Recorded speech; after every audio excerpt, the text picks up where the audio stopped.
Welcome back to the Weekly Stupid Podcast. This is episode 2. Please leave a review and consider giving us a rating on whatever podcast service you are using. I am the editor in charge of this podcast. In this podcast, I go over what our staff is currently working on, preview this week's articles, answer some submitted questions, and for the functionally illiterate, I'm going to read last week's articles. And now a short update on what our writers are up to. Poor Sarah had a bad week. She managed to get an article out, but after the failure with the Flutterbird test, she had to take a little time off. Ed has revealed that he is starting to contemplate running for some sort of political office. We're not sure where this is headed, but I'm sure it'll be interesting. Dr. Beekman is hard at work on his strudel video. He's had to go through many a strudel to get this video right. This week's articles discuss a toothbrush controversy that has people questioning whether they should use an electric toothbrush or a good old-fashioned manual toothbrush. In my article, I go over some of the problems that we're having with one of the most popular toothbrushes, the Quip. For Ed's article, I asked him to test the Quip for a couple weeks and give us an evaluation. When I talked to Sarah Jean about it, she refused to use any electric toothbrushes, something about the ozone layer and flutterbirds, and she went on and on. I kind of stopped listening. But she went ahead and put in an article anyway. I'm sure you'll find it interesting. For Dr. Beekman's article, I asked him to do some testing to compare the Quip versus a manual toothbrush and let me know his results. Strangely enough, Dr. Beekman understood what I asked and did some tests. I think you'll find it fascinating. For the questions this week, we really only had a couple. One was on Dr. Beekman's testing for the strudel, and all I can say is the video should be out this week. The other question we had was from @RealDonaldTrump. He asked if the Weekly Stupid could come and be his publicity team. Sorry, President Trump, we are an independent organization and plan on staying that way. We had the same question from another politician named Nancy Pelosi. Now for last week's articles. Last week's articles were over toaster regulations. I'll start with my article first. There has been a battle brewing that has not been seen the likes of since the Butter Battle Book. This is a documentary that I read as a young child. Two agencies in the federal government are trying to figure out which one is superior: the Consumer Product Safety Commission and the Food and Drug Administration. Although this battle has finally escalated to the breaking point, the battle has been heating up for years. As we the people give more and more control over to the government, these two agencies have grown stronger and stronger. There is a rumor that the movie Fight Club was really based on how these two groups used to settle disagreements. They would choose the greatest among their groups and have them fight to the death. The victor got to set the policy. Since the legislative branch has given up all responsibility of legislation, the agencies get to make the laws. Sometimes the EPA will step in, but they are, and I quote, a bunch of little girls. This battle is most evident in the ongoing toaster battle. The FDA wants the minimum toaster temperature to be 140 degrees. They feel the American people are stupid and the FDA alone needs to create the rules. The FDA believes that if they don't have the toaster set correctly, people will be dying at alarming rates. Currently, calculations show that 3.5 million people die every year devouring undercooked toaster pastries. I believe these numbers are directly from the FDA themselves. During the interview, I tried to explain to the FDA representative that people eat raw toaster pastries every day. The representative stormed out of the room, calling me a witch. That same representative came back with his crossbow and a MAGA hat yelling about finally getting to go on a witch hunt. I will not be returning to the FDA. The CPSC wants the maximum toaster temperature below 120 degrees. They believe that the American populace usually holds on to the toaster pastries while they cook. This is purely anecdotal after seeing an intern do this in the break room. The intern burned his finger to within an inch of his life. They are worried that an infant could get his or her whole hand in the toaster and probably burn to a half inch of their life. Their slogan is simply, "Support us or babies will die." In the middle of all this, the toaster manufacturers are having a tough time making toasters that meet both FDA and CPSC guidelines. The manufacturers have tried a couple of different attempts to stop the organizations from implementing the regulations. The first thing they did was send a pallet full of cash to each agency. This did not go over as well as it did in Iran. The next step was to send reduced iron cookies into the two government agencies. This also failed. It appears the government workers practically inhaled the cookies, hoping the drug would provide an escape from their useless occupational choice. Sarah Jean is currently trying to get the government to fund Flutterbird research, so she thinks this is great.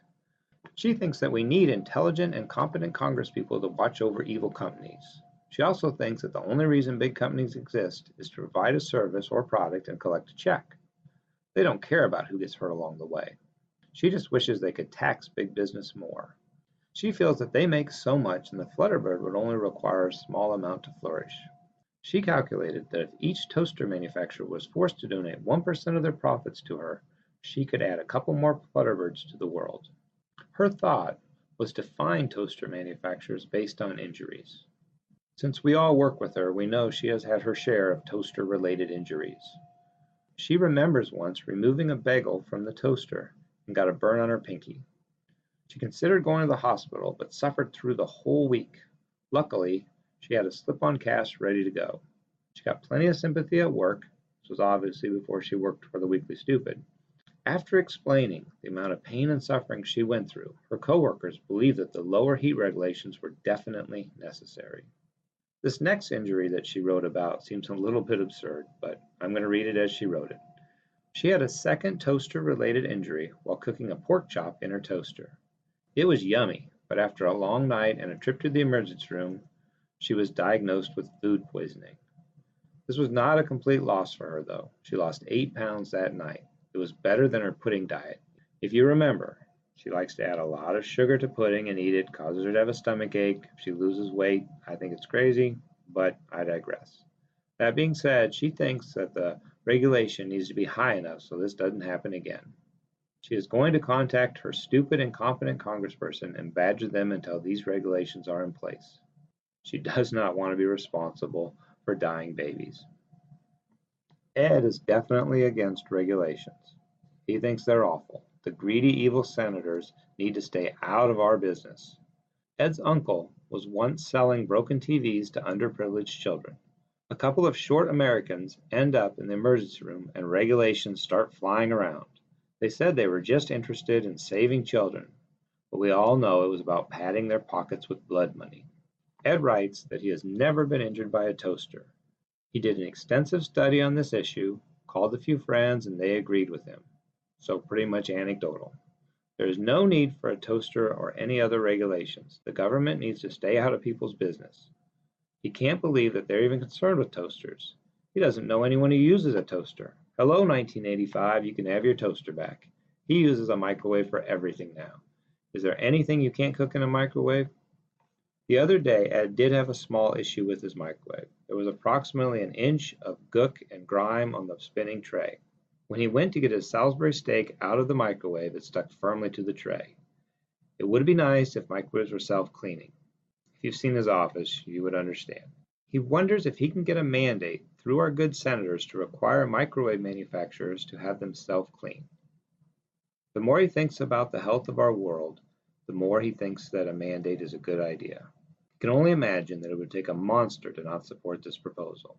A mandate is much better than any regulation. Now, last week's article by Dr. Beekman led to the question about the strudel. That'll be brought up in the article. He did some testing, didn't end up testing the toasters, ended up testing pastries or something, but here's his article. We asked him to look into the standard deviation between the sear factor of flesh, or a burnt pinky, versus the weight loss due to bacterial discharge caused by zombified antibodies. In other words, getting sick because you didn't cook the food thoroughly. The first test subject that he chose was a standard toaster pastry. The second test subject will be the more sophisticated toaster strudel. He decided to start with the toaster pastry. He sent a stupid lackey out to the supermarket to get the pastries, and the idiot came back with non-frosted, fruit-filled cardboard. That particular lackey will be washing jars for a week. It was strange to have the good doctor mention jars. He's been walking around with these jars all week. I wonder what that's all about. But back to the story. If you have never had an unfrosted toaster pastry, you are a fortunate person. Stay away from unfrosted cardboard. He then sent a not-so-stupid worker out, and they came back with s'more-flavored pastries. These are just a little bit of heaven. He would recommend these any day of the week. Heated, the marshmallow and chocolate form the most intoxicating aroma and taste anyone may ever experience.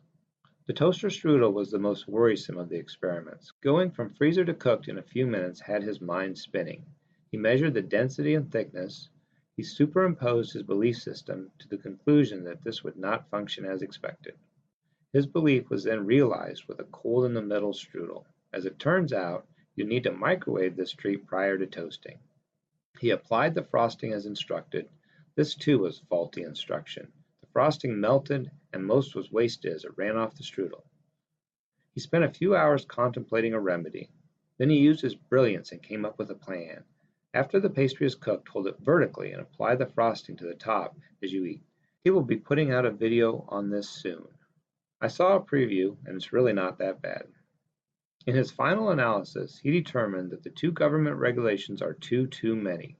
He does agree with Sarah, though, that any government action should involve studying and assisting the propagation of the elusive flutterbird. A young scientist came up to him this week and said, "Why did you not incorporate the duck?" He replied, "Little Elsie, you silly girl, the flutterbird is not a duck." This little bit of anecdotal evidence proves that we need funding for flutterbird awareness. And that's the end of this week's podcast. I hope you enjoyed it, and as always, enjoy the stupid.